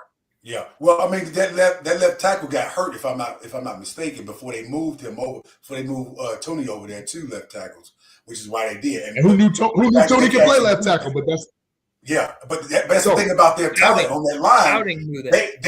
You can interchangeably change some of them out and actually still get production out of them. We ain't had that, and that's what we need. That's so now you get my point. That's what we need. So when you look and you have that number 10 spot, and you have, let's just say, Kelvin Banks, Wyatt, I forgot the kid from West Virginia, and Will Campbell are available. Are you telling me you're willing to roll the dice on Braxton Jones again for another season or extend him? I want him gone. I don't want. You still got Braxton one more year, and I'm saying this right now. No. You don't have to. You can make him a swing tackle. You don't have to. Well, that's where I'm going with this. That's where I'm going with this. You still have him for one more year. He would be a very damn good swing tackle. He'd be a very good swing tackle. That should be the position for him. Because to foul, to your point earlier when I was listening, you get rid of Larry Borum. It's not much you can do with a running back. So to get Ashton Genty and still have this Swiss cheese line, like what are we doing? And yes, for America, if Abdul Carter is there at 10, left tackle or edge rusher, one of the two. Yeah. You can't go wrong with either or. As much as or Mason Graham. Listen, I think Mason Graham's going to be gone. Y'all know how I feel about Mason Graham, man. I like Mason Graham too, but that's what I'm saying. The first 3 picks have to be trenches. Yeah, I'm definitely one that's not down with the Genty at number 10. I'm definitely not down with that, and that's because the minute we get a Genty and he doesn't look as dominant or as productive as Chicago would want, first thing they're gonna do is jump on Ryan Poles and say, "Oh, you fuck around and didn't address the trenches again. Why does he keep doing this? He needs to be gone because he didn't sit up there and address the trenches." So for all you people out there that want to get Genty, we got bigger fish to fry. We did just sign the center from the Colts. I forgot his name, Ryan. We signed the tackle from the Chargers. We got offensive linemen that we need. I think they're going to throw a lot of money, like you guys said, at the guard from Kansas City. I don't know what's going to go on with the left tackle at Baltimore, Ronnie Staley. I don't know Stanley. I don't know what's going on with that. I don't know if Baltimore's going to bring him back. I take it that they are, because left tackles very rarely hit free agency. Exactly. But Smith from Kansas City, we need to open up that checkbook, man. Listen, we got to throw some money at Smith, man. We need him over here. I'm sorry. I understand that, but you can throw money, but you can't throw too much goddamn money, okay? Hey, Fal, can I ask you a question? This is directed to you because it's your time right now, right? Who did Ashton Genty play against? That's true. He didn't then go up against. I understand about the. And I'm not saying he can't play. I'm just saying, have we seen enough? We get that. I understand. The reason why I say that, everybody who don't play nobody. I understand that about who you play as a competition, because my thing is this also. You still got to remember that you do have DeAndre Swift, who is going to probably be making $9 million a year. So you can also get. This draft class has some pretty decent running backs, and they do have some power backs that's in this draft class. Me personally, I wouldn't sit up there and spend a number 10 pick on him. I would either get the first DT that's available, or the first offensive lineman that's available, or the best. Yeah, the kid from DT, Georgia, Kelvin, edge rusher, or offensive lineman that is available, and I would try to get them, because we both know that we still need. We all on this podium agrees that we still need help in those trenches. So no matter what, we need help in those trenches. We do. You can always get a running back in the second round. Like I sent you guys saw who I like. I like the guy from SMU. You know what I'm saying? He's going to be a second rounder. He's got power. Who did SMU played in? Bashard Smith. SMU made the playoff, player. They did, but so did Boise State. So I mean, they had a pretty good season. I said I still liked them. I said they didn't play nobody. But I said I still SMU like them. ain't play nobody. But the thing is this. You talking about a guy that you can get in the second round, a third round, opposed to a guy you talking about spending the top 10 pick on. Yeah, that's a big difference. That's a fair point. That's a big difference. That's a big difference. Very big difference. Absolutely, I can agree. But no love for Marion Hampton, y'all. Like y'all don't like him. No, I'm not a fan. I'm not a fan. Hampton from who is it? From North Carolina. North Carolina and Scatterbo. Remember Scatterbo? I was just gonna say, I think the Ohio State running back. If you want to bring in a guy that's a power back, Quentin Judkins. He's good, man. I like Junkins. No, Krishan Judkins is a beast. Yeah, I mean, he's probably going to be a second rounder. I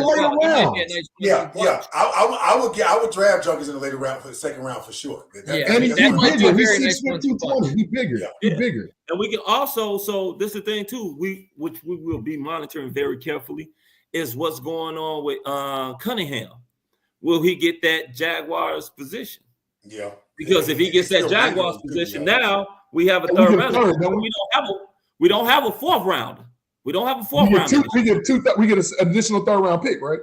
We get one this year and one the following year. And one right. That's what I thought. Okay. Yeah. So that would be great. That would be great to have too. I like the kid from Penn State too. The pass rusher from Penn State. I think he's pretty. That's Abdul Carter. That's what I'm talking about. If he's stuck to 10, I would not be saying. I would consider that. He definitely he's fast. Jay Grizz, I like Scatterboo too. Like he gives me Bear vibes. He gives me that. Yeah. I did want to address one other comment. I wanted to address one Lorenzo actually we can start addressing some comments. I wanted to address one Lorenzo sent earlier when he said the offensive line it wasn't as bad as you think because play calling and coaching did make them look a lot worse. That I will agree with, but they're still bad. They're still bad. Listen, I get that's where I was going with the Ben Johnson hiring situation. Him calling plays is going to make our offensive line better, but still not going to be good. We still need a lot. But the current, not the current roster that's in place. Absolutely not. But I'm saying his play calling will get the ball out quicker for Caleb, and those quick 1-2 hit type things. That's going to help your offensive line. Ben Johnson does that. We never hire a coach who usually does that. This game, I like what Zach just said. That's for sure. But the offensive lineman, you still got a damn job to do. Even if you don't know or understand the damn scheme, you're still supposed to block some damn body. When you out there looking and blocking the damn air or just getting beat off the damn off the ball like that, like how is he getting around you that fast? Like Darnell Wright, I've seen a few clips. I'm just like, you ain't even touched the man. He got right around you and went right at Caleb. And I'm just like, you're an offensive lineman, man. Have some dignity about your damn self. How you sit up here and let that man just blow by you like that? So again, that's coaching, and I don't know why Chris Morgan was retained as long as he was. I never thought he had some pictures or something, man. I don't know what he had to. He got hey Fal. Remember reason why he had that the manila envelope with the private investigator pictures in it? Yeah. I remember you. And he used to pat that shit every time he had a bad game. Ain't no way, man. He must have He must have been with George's sister or something. I don't know, man. Something happened. Virginia sister. He had no business being here this damn long, man. That was one thing. Someone did say that the line wasn't that bad. And it probably wasn't as bad as we think, but also we got to remember that line had no continuity and it was an line. because at the end of the season, you had guys that were off the street starting. Hey, our best offensive lineman was probably Bill Murray. Bill Murray was probably our best offensive lineman until he got hurt. Yeah. So I mean, it's crazy. We know we're gonna need some depth. We got some guys on there that will probably still stay. It'll just be depth, and they could be depth pieces, but they're not guys that you can pencil in as a starter. You don't need them starting for a long period. Kevin Jenkins is the odd man out, man. Sorry. No. See. There you go with that again. Because what I was going to say leading into this foul was if we are addressing position to make everybody better, first and foremost, starting with Caleb, you have to have somebody that's got continuity with somebody. Because if you throw 5 new people out there, that ain't gonna work either, no matter how good it is. Absolutely. And you're basically saying Jenkins and Darnell have when his ass ain't out there. I think, like Val always says, I think a strong you need side. to see that strong side with Jenkins, and because it worked to the point where Justin was like, "Hey, I'm just gonna run to the right because I know I'm not getting touched." It worked for a short time until his ass hurt again. No. That is not true. That is not true. It worked. He didn't get hurt on the right side. He didn't get hurt on the left. They just decided that it was smarter to have a strong person on each side instead of having a strong side. That's our dumbass offensive lineman. None of them got hurt this year on the left side. Let me ask you guys this. It was just nagging injuries. He still started and he came out. Let me ask you this question, and this more so to Mr. Chicago's point. Trust me, I do want Tevin Jenkins back. I do too. But I like him, but are you willing to bring Tevin Jenkins back opposed to signing Trey Smith? Because Trey Smith plays the right guard. He does. We ain't gonna get Trey Smith back. I want Smith. You think that we ain't gonna get him? I want Smith. I think we will. I think we got a good shot. Why do you think we're not? Patrick the GOAT Mahomes is why we not. They're gonna have to have a lot. He's got his rings though, and he's gonna want his listen, money. he win this ring. Listen, he got his ring now, so now he wants his money. Can go in, what is it, like 25? No, he's still making a lot of money, but the thing that I say about that is that Kansas City really can't afford him. They're gonna have to. Yes, they can. They got $16 million in cap. They got $16 million in cap, and they can restructure quite a few people's contracts. We are the number 6. We're number 6 in the NFL in cap space. We got money. We got more money to spend than they do. We actually number 4. One of those. But we got more money than Kansas City does. So yeah, but Kansas City. This is what I'm going to go with said no to the money. They got smart people. David Montgomery wanted to win, and I totally get it. Yeah. The Bears was I respect that. We wasn't winning. Trey Smith is winning. But this is the thing. Someone in the chat did mention that a guy like Ben Johnson, you got a lot of guys in the NFL talking and saying that they want to play for that type of guy. So I'm just saying, for my money, I would throw it at Trey Smith. I will probably try to sign Jenkins back to a team-friendly deal and have him start at the left guard. So at least then you still got a guy. Ask for more than that, continuity. Foul. If Jenkins, listen, I like Jenkins when he's healthy. Thank you, when he's not healthy, I can't rely on him. He better not ask for nothing outlandish, or his ass can walk home off that bag. He can't ask for nothing outlandish because for the simple fact he's not going to get nothing outlandish unless some team does like the Oakland, like the. I don't see anybody offering Jenkins. I don't see anybody offering Jenkins more than a 2-year contract because you can't take that risk on somebody was constantly hurt his entire career. This was his first year where he wasn't really constantly hurt. Listen, I need long-term solutions. This Band-Aid on the goddamn gunshot wound, I'm going to still be bleeding out. I can't trust him to be on the field every damn game. All right, so I got a question. So we're going to move on from that. Right now, is the term the peanut punch more influential than the call you got mossed? At this point, it's about right there. It's right fucking there. You know what? It's right there. It's right there. No, I'm gonna give each one of you guys a chance to go around. We'll talk about something else, and then we get into some shout outs. Go ahead, JB. 30 seconds. I feel it is more influential because you don't teach you got mossed teams and coaches actually teach the peanut punch. Yeah. Like it's part of your everyday That's still good comparisons, though, for sure. practice. It's part of your everyday practice. Like today, for the next 15 minutes, we're practicing the peanut punch. Rear back punch. Rear back punch. It's more influential. Slightly, but yes, it's more influential. Listen, Right. man. Well, no, go ahead, Mr. Chicago. You go ahead. Yeah, he just stole my fucking thunder again. My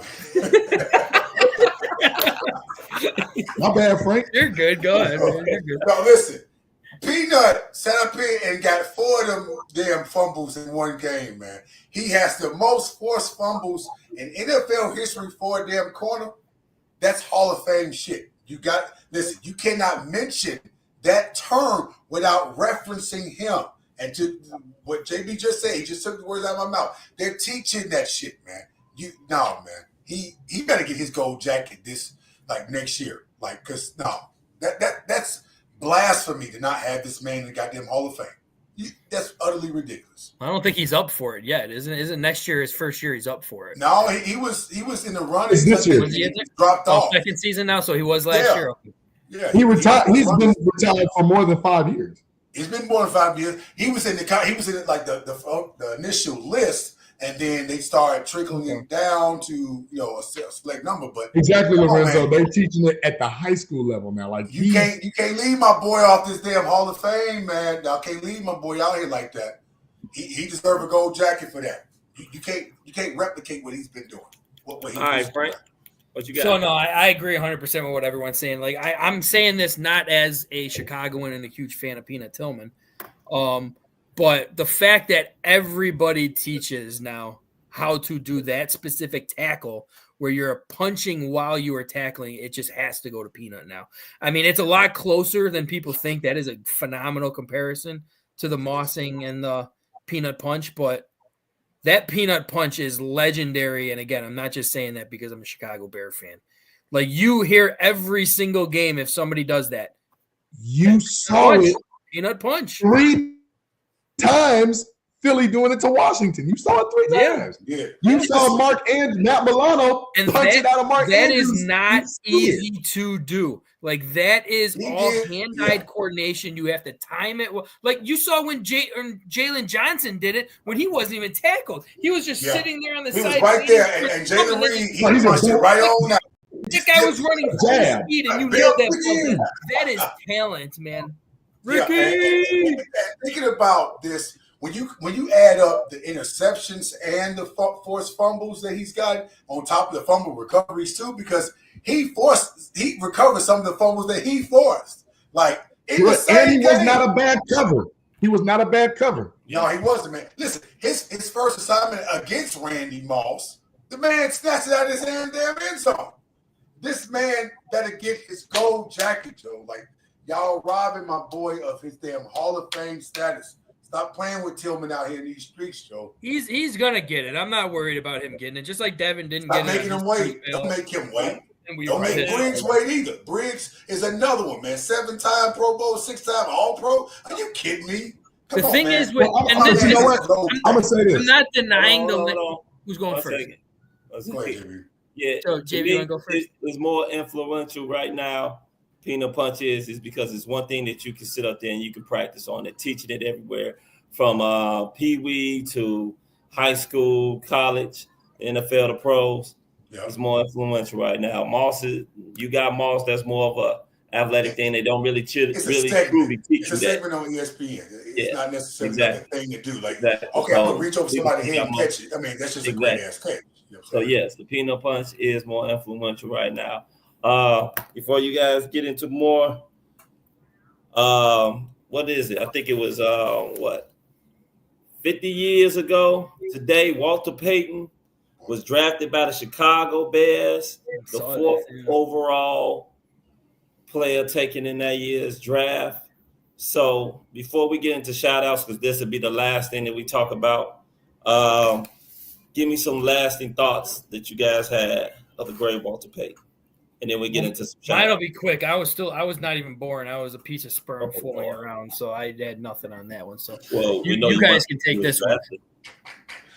I was not around when he was drafted. What I wasn't around when he was drafted. I wasn't either. Hell yeah. Oh, you weren't either? No. But Okay, so if we're going as far as that goes, just by knowing history, what a great moment in that one. Like, I mean, and I don't think at least from what I read from people, nobody was mad about that because everybody knew that. But a lot of people didn't think he'd have as much of an effect that he did on the NFL with how much he was just bulldozing people over. But man, in my opinion, he is the greatest running back that has ever lived. And in my eyes, I think we could have easily had two best if Gale Sayers would have had as long as a career as he did. Yep. He probably would have been as well. So that's not a fucking opinion. It's not. It's a damn fact. Yeah. It's a damn fact. And you're not going to get anybody to sit up here and refute this. Barry Sanders was great. Don't get me wrong. He didn't do what Walter Payton did, especially having over 60 touchdowns coming out of JSU and HBCU. Shout out to my HBCUs out there. I'm an HBCU graduate. I went to school not too far away from Jackson State. This man was incredible at HBCU and came into the league doing what he did. He still is the greatest running back of all time, and he has the record for the most passing touchdowns for a running back all time. Still today, with 8 touchdowns thrown, he threw 8 touchdowns. He caught touchdown passes, he threw touchdown passes, and he ran for touchdowns. Name me another damn running back that did as dynamically great shit as Walter Payton has. He's the greatest running back of all time. It's not even up for a damn discussion. Period. JB? I'm gonna just say, I look at a Walter Payton in the mold that I look at a Jim Brown. Look at how influential you were just to the politics of football, not just the position of running back, because how violent but yet soft-spoken and eloquently Walter Payton presented himself, just class personified, and he has an award named after him. Absolutely. The Walter Payton Award, which is very prestigious. It's like you win the Walter Payton Man of the Year award. It's kind of like, man, you somebody. Absolutely. You somebody, right? Yeah. But the thing that I want to say the most is you look at the record that Walter had with the 1,800 yards that year. I think it was like 16 or 17 total touchdowns or something like that. It was because he had that year it was in like 70s. But look what he did with no line in the 70s. Bears didn't have no line in the 70s. They had no line, man. It was 9 in the box. There were coaches that said we would put 9 in the box against Walter. And what did they do? Walter left. Jack Pardee. Walter left. Walter right. Walter up the middle. That man was running. He was running folks over like it was nothing, man. That was disrespectful. We would have had to fight after that game. You ain't just finna embarrass me like this in front of my folks out here, man. No, man. He was. I'm glad to have seen. I'm glad to have seen. Now, there's been other running backs because I'm one of those guys that's like, what would Barry Sanders have done if he was behind them boys that Emmitt Smith had? What would Barry have been the first 3,000-yard rusher? You know, what a lot of running backs would have done. Walter would have had about 2 back-to-back 2,000 yards with that damn line. Possibly. I look at what OJ did with the electric company. I look at what multiple other 2,000-yard backs can. You know, the electric company, they turned on the juice. Yeah. So, listen, man. OJ was different, man. But for us to have one. He was different in a lot of ways. For us to have, fellas, for real talk, for us to have one here in Chicago, of where we can say we arguably have one of the greatest baseball players in Chicago. We arguably have one of the all-time greatest football players in Chicago. We arguably have one of the all-time greatest hockey players in Chicago. And we know we got the greatest basketball player. Stop playing with Chicago, man. Yeah, we need to win more championships. Stop playing, man. We need to win more championships. We got the GOATs out here. We don't have the best owners, though. We can say that for sure. Of course not. We had the best. Yeah. One thing, the innovator of freaking football, Papa Bear. We had the best. That was a long time ago. What I was saying about Walter Payton were invented, man. That was way. What I would say about Walter Payton is this: he was a great player, but even greater man. Yeah, he was. Just that simple. My mom met him, by the way. Yeah. Oh wow. At a gas station. Ma, tell him in the store. I think she met him at a Clark gas station or something. I think my dad met him once too. He said it was the greatest moment of his life. I Mama was went like, to yeah, it one wasn't of us the being games born. I and saw him appreciate play. that. Walter Yep. Payton was the And greatest. when we talk about special running backs, and what we were stating earlier about running backs that actually get a chance to that don't need a great line to be great, he is one of those when it goes down to NFL history. He is one of those running backs that didn't even need a great line to be great. He was what we talk about when we say the Derrick Henrys, the Saquon Barkleys, the Jonathan Taylors, the Alvin Kamaras, those type of running backs, the Christian McCaffreys. He is one of those type of guys. So once again, may he rest in peace. Salute to number 34, greatest running back of all time. At least according to this podcast, to this panel, he is. Now, without further ado, let's go ahead. Let's get into some shout outs. We'll start off with man.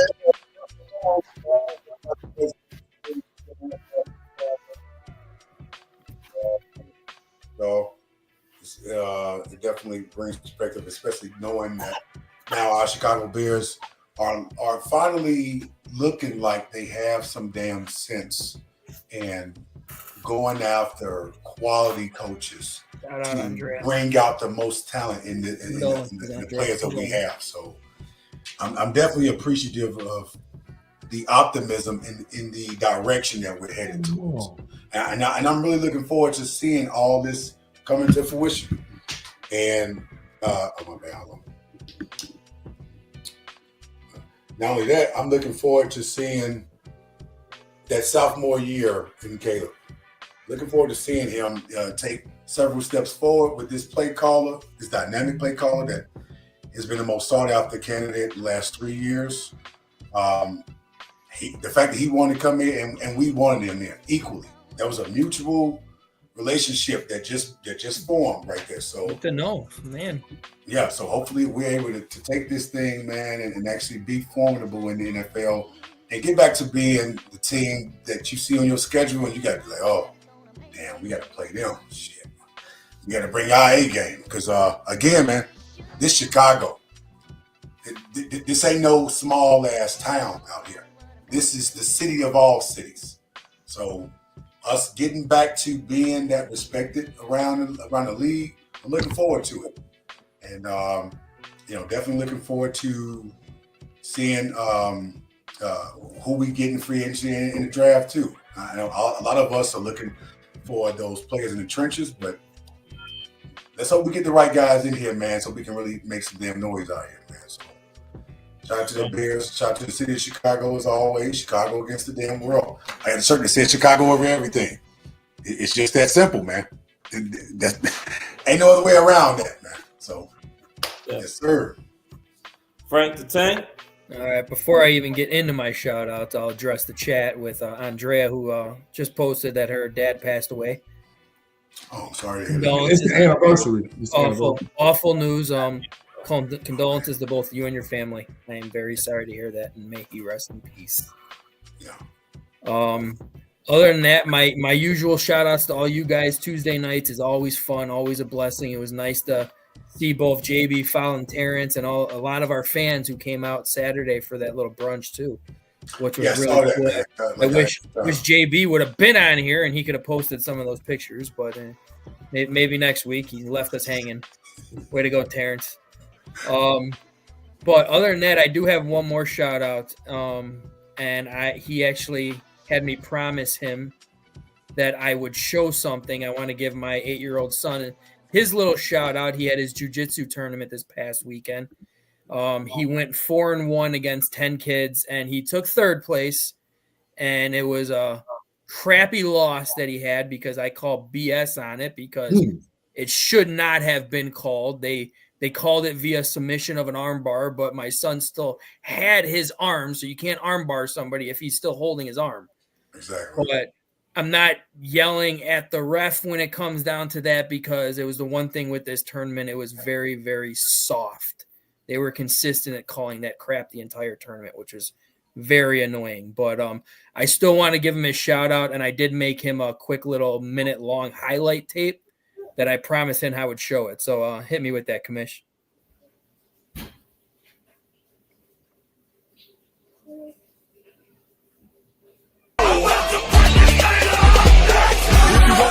Come get some, 'cause where I'm from, we so big. And everybody knows somebody that knows somebody that knows something about it. And I won't answer now. Who, what, where, why? See, a lot of dudes like to act the fool now. Get on live, but that ain't my style. So who he gon' get, and what he gon' do? Run up on me if you want to. Hot damn pressing his homie. And he's done up in front of his mama. I'm up the floor with him, and I kick in the door and let the go get him. I got fools that'll go get him. It's for him and Pooh and the dudes that run with him.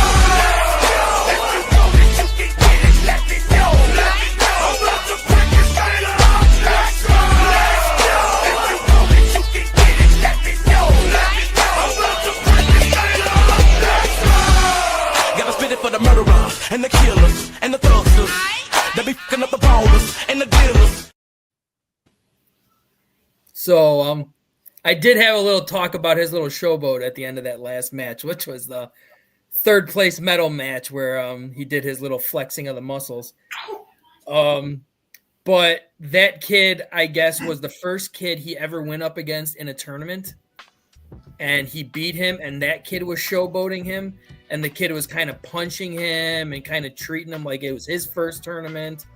And my son's first words that he said was, "Dad, just wait, I'm going to kick his ass." And so he had to end it off with a little bit of a showboat towards the end. So I didn't get too mad about it or anything, though. So it was pretty funny. But I wanted to give him his shout out because definitely extremely proud of him. He is turning into really good, and those kids that he did beat were all actually ranked in his weight class in the state of Illinois too. So my son seems to be getting up there. He's doing very well. That's good, man. Hey, good job. Yeah, man. Go, kiddo. Keep at it. I'm trying to tell you. Keep improving, keep it moving. JB. Man. Shout out to you, brothers. You already know what it is. Tuesdays is like one of my favorite nights of the week. Just, whoever used to watch anything for Tuesday before we came along, I don't know. It was on Tuesdays. Like, it was quite boring. It wasn't baseball or football. No, it wasn't ever no football. Basketball. College. Big Tuesday. Yeah. I want to just say, like, with the most sincerity, like, it was great, Frank. Foul. I know Chicago used their spirit, but just for us to come out on Saturday like that just always warms my heart, right? And like, we're more than just four guys on the screen on a podcast. You know what I'm saying? We actually really do give a damn about what we're doing. So just special shout out to y'all, and shout out to Terrence. I don't know where he is, but probably causing some chaos or some controversy somewhere. But I'm going to get on with my shout-outs. Y'all know what I do, so shout out to Lorenzo. Lorenzo, we thank you. We got to get you, Lorenzo, as soon as you come into town, man. We got to do a dinner or something, man. We got to pick your brain. I love when you on. Always keeping it, real professional with us and everything. Shane Taub, Keith S., Zach was on fire. Something that I think Zach is one of those guys that's slowly becoming P1. So we appreciate Zach for coming on. Cricket Commission, of course, our super producer in the background. Jeanette Johnson chimed in, one of our P1s. Love when the ladies chime in. We got male and female fans out here, y'all. A lot of people know sports. A lot of people just love the show. Ramon Acevedo, bear down. Thank you so much. Jay Grizz, my man Jay Grizz, coming all the way from the East Coast. Roy Mason, thank you, Roy Mason, for chiming in. And then, we had a lot going back and forth. Dale Perry, I believe that's a new one, but Dale has some good comments. Thank you. Plank, welcome back, Plank. Haven't seen you in a minute, but thank you. Logan, get to bed, dude. It's a school night. Well, hey, you better watch it before he armbar you. Cliff Victoria, thank you, and Plank, thank you for chiming in. Let's see what Isaiah Chukwu, I believe that's how you say that name. And his was very profound fact. People sleep on that coaching, man. Like, coaching is so important in football more so than any other sport. Sibius R. Dixon, thank you, Sibius. Andrea Schmitz, one of our P1s. Thank you. And again, Andrea, much love and blessings to you and condolences for the anniversary of your father. But hey, be up with Walter. They're probably kicking and having a beer. We appreciate that too. Let's see who else we have. Oh, yeah. Let me go on and get his shout out real quick. Brian Price. Thank you. Brian is brand new. Thank you for chiming in. Chris Foster. We're going to have to get you on the show. I don't know who you are affiliated with, but we appreciate you coming in. But next time you think that Michael Jordan in the 90s was bad basketball, we're going to have to come you in so we can tell you in the ass. Oh, that's just the bottom line because JB and Frank the Tank and Mr. Chicago and Foul Mouth C and T and Cricket Committee said so. Dude, you can't even imagine what Jordan would have done in this soft little marshmallow league, so don't give me that stuff. Man, please, man. You don't want to have this debate with me because I bring up every damn stat that had nothing to do with no damn rings. And we don't have enough time to go into this. Come on, man. You won't win, man. Bear down. He wouldn't be taking those goddamn off nights either. I'll tell you that much too. No rest nights. Full 82 games and no management bullshit. We don't know it. What is that? We don't know what that is. My fingernail. Something LeBron James started. Oh, I have cramp. The Queen. All hail the Queen. You got Princess. cramps. I call him Princess James. Queen. You disrespectful. I at least gave him Queen. Bob Ricks, our production tool. Thank you for chiming in. And I think we are rounding into shape. I think I got some family that was watching in the background. Thank y'all for chiming in because a couple people hit me, asked me on tonight. Robert Bobby Reed from All Ball Chicago Podcast. He was hitting me in the background. Thank you for watching, brother, and we appreciate the love. Shout out to XB, and also shout out to a great NFL season about to come. Super Bowl week next week. I'll give my prediction next week, but I'm just saying I'm gonna do this.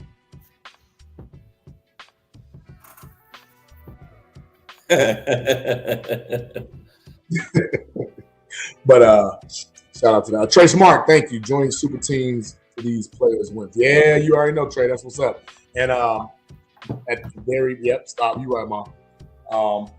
Shout out to my mom. Most affectionately known as the podcast mom this Saturday down at home. That's all I got. Okay, so first of all, I want to give a shout out to the chat. The chat was lit tonight. Shout out to you, Andrea. Shout out to your pops that's resting peacefully up there in heaven. So now her pops up there, my pops up there. Y'all can talk about football. My pops up there. Yeah, his pops up there too. My pops up there. My uncle up there, man. Yeah. Hey, so maybe all our pops are around right now talking about football, just like we are right now. So yes, shout out to you and rest peacefully in heaven. I want to give a shout out once again to the chat. The chat was lit tonight. Thank you, everybody. And remember to like and subscribe. Help this channel grow. The Chicago Clubhouse Podcast. You can catch us on Tuesdays at 8 o'clock. We have a whole Chicago Clubhouse network, which starts off during the football season. We got a fantasy football show with the Crooked Commish. We got the Chicago Clubhouse Podcast Tuesdays, Wednesdays. We got She Said What She Said, starring Sherry Green. Thursdays, we either have Plunk or Bullspit. Friday, we about to have something new come out. Easy gonna do whatever he does. Easy does it whenever he does do it. And on Sundays, usually most of the time before the football games, we do have our pregame Chicago Podcast pregame show. Shout out to our sponsors, Moore's Beer, great tasting. Shout out to In the Zone. Get your sportswear in the zone. Shout out to Fantasy Jocks. You guys that love to play fantasy football, any type of fantasy basketball, it doesn't matter. Check out Fantasy Jocks. They get you the rings. They get you the belts that you need.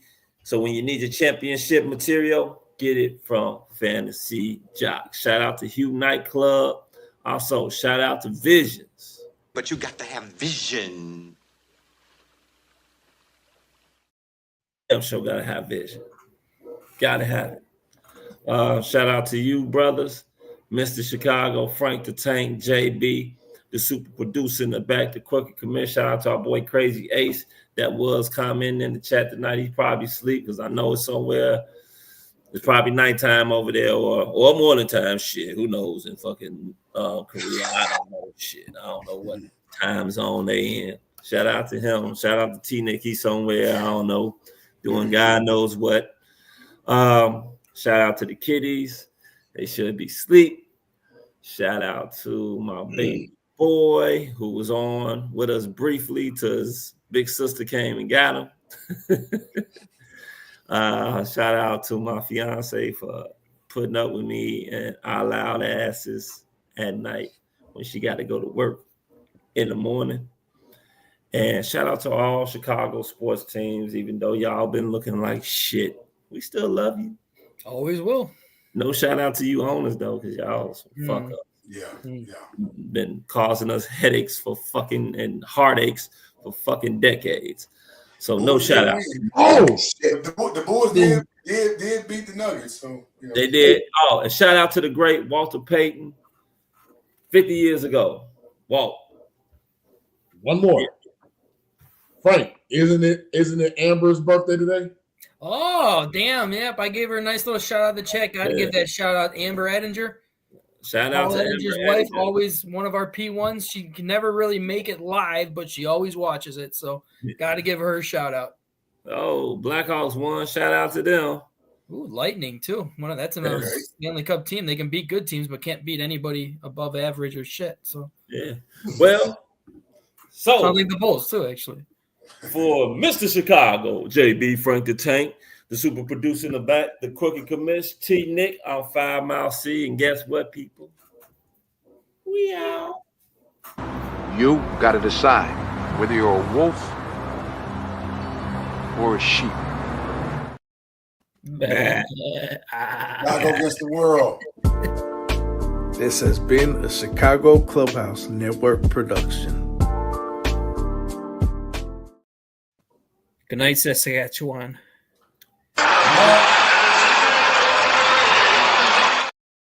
There's some Canadians. Good morning, Italy.